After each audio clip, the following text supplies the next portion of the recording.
মাননীয় স্পিকার, চট্টগ্রাম সমুদ্র বন্দরের সক্ষমতা ক্রমশ বৃদ্ধি পাচ্ছে। 31 মাননীয় সদস্য জনাব সরওয়ার জামাল নিজাম, চট্টগ্রাম 13। দয়া করে আপনি প্রশ্নটি পাঠপূর্বক উত্থাপন করুন। ধন্যবাদ। বিসমিল্লাহির রহমানির রহিম। মাননীয় স্পিকার, আপনাকে অশেষ ধন্যবাদ।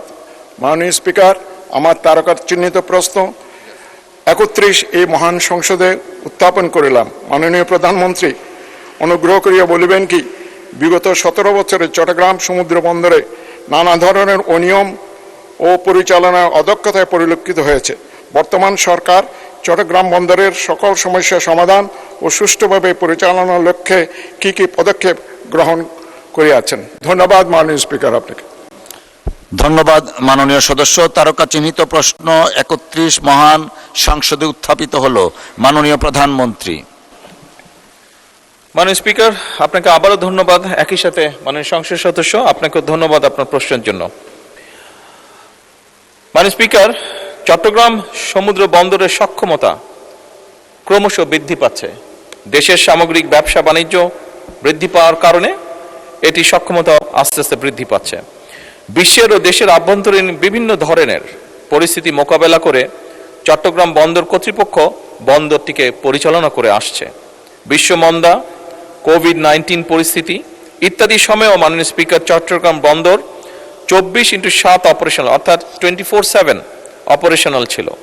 ফলশ্রুতিতে 2010 সালে যেখানে কার্গো এবং কন্টেনার হ্যান্ডেলিং ছিল যথাক্রমে 4,53,90,663 মেট্রিক টন এবং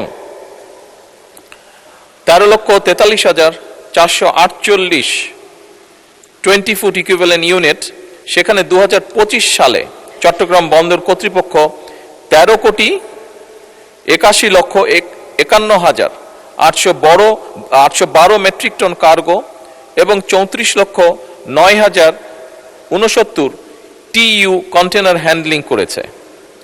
বিগত বছরের তুলনায় 2025 সালে কন্টেনার, কার্গো এবং জাহাজ হ্যান্ডলিং এর প্রবৃদ্ধি ছিল যথাক্রমে 4.07, 11.43 এবং 10.5%।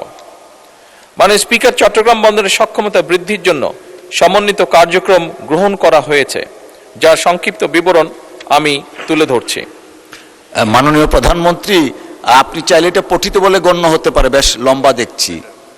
মাননীয় স্পিকার, যেহেতু একটু লম্বা, আমি অনুরোধ জানাবো বিষয়গুলোকে পঠিত বলিয়া গণ্য করার জন্য। ধন্যবাদ। ধন্যবাদ মাননীয় প্রধানমন্ত্রী।